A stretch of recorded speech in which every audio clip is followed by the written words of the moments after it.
Labas. Noriu su tavim šiandien pakalbėti apie 8 energiją. Šita energija pas mane yra labai stipriai išreikšta neigiamai. Tai tikrai žinau, kaip jinai pasireiškia, su ją atpažinus. 8 energija yra teisingumo energija. Tai jeigu žmogus turi šitą energiją centre, tai jisai bus labai teisingas. Tai sakyčiau, toks net griežtas tai savo tiesai. Jeigu tai teisingumo energija ir priežasties ir pasekmės dėsnio tokia, karmos energija.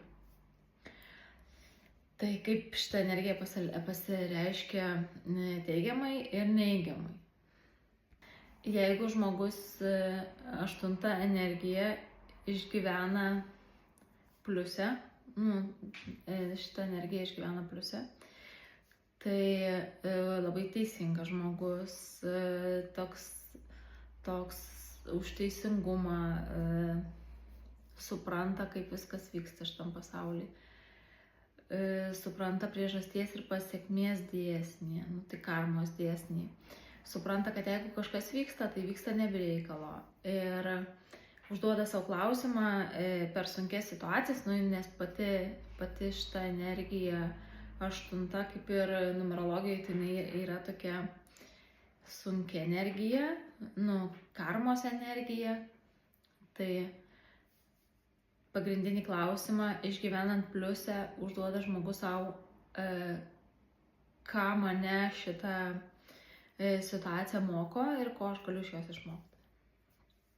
Jeigu išgyveni minuse šitą energiją, tai yra toks, sakyčiau, net labai stiprus kovos už teisingumą jausmas ir net tas kova kartais būna su vėjo malūnais, tu ten kovoji už tą tiesą, kuri yra tavo tiesa, kuri tau yra svarbiausia.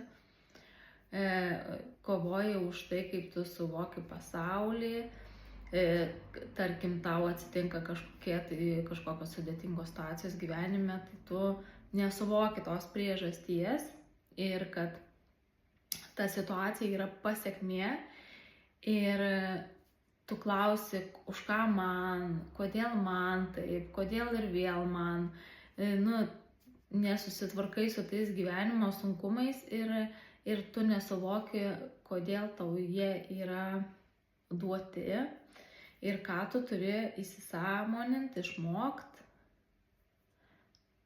Nes visos sunkios situacijos mums yra duodamos tam, kad arba mes pakeistumėm kažką, jos dažniausiai kartojasi, kol mes jų neišmokstam, tai arba mes turim kažką pakeisti toj situacijai, arba jeigu negalim nieko pakeisti, tai turim pakeisti požiūrį į tą situaciją.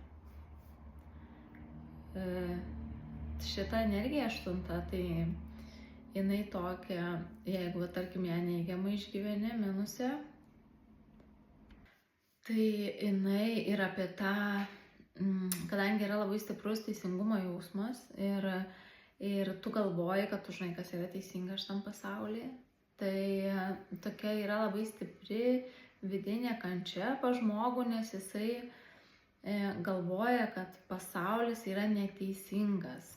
Kodėl, tarkim, močiutė, kuri yra pikta ir kuri tenai visiems kenkia, gyvena 100 metų, o tarkim vaikas, tokia nekalta siela atėjusi iš tą gyvenimą, suserga vėžiu, pavyzdžiui, ir išeina.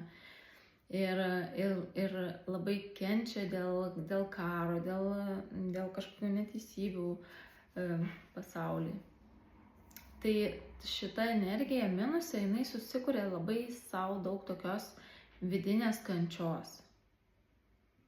Kadangi jinai pas mane yra karminė uodegoj, tai aš tikrai žinau, ką aš sakau, nes aš, teisingai, nes aš praėjau šitą etapą, tikrai, galvojau, kad aš tikrai žinau, kas yra geriausia visiems aplinkui.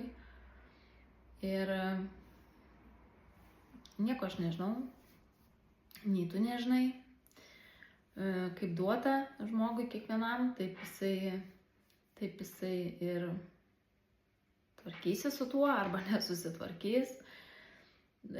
Kas man atrodo teisinga, tai gal kitam žmogui visai neteisinga atrodo, tai tas teisingumo jausmas yra toksai sąlyginis, nes tu sprendi pagal savo patirtį, tavo patirtis yra kitokia negu mano,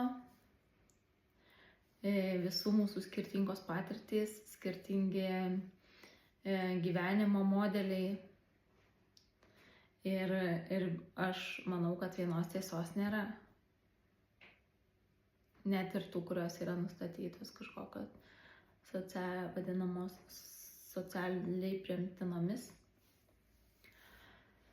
Tai vienam gali būti priimtina, kitam ne. Tai ta 8 energija yra apie minusią kovą su savim, tokią nuolatinę, kur tu bandai kažkam kažką įrodyti ten. Žodžiu, kovoji už teisybę, už nuskriaustuosius, už teisingumą ir bandai išgelbėti pasaulį. O pliuse šita energija yra apie tai, kad tu puikiai supranti, kad net jei tu netiki reinkarnaciją ir sielų pasauliu, tai kas yra mažai tikėtina, jeigu tu šitą energiją jau išgyveni pliusą ir ją esi pratyrbęs arba pradirbusi, tai tikriausiai supranti, kad mes čia mūsų gyvenimas tuo nesibaigia. Į šitą žaidimų lauką atėjom transformuotis, augt, auginti savo vidinius raumenis, atidirbinėti ir mokytis, patirti.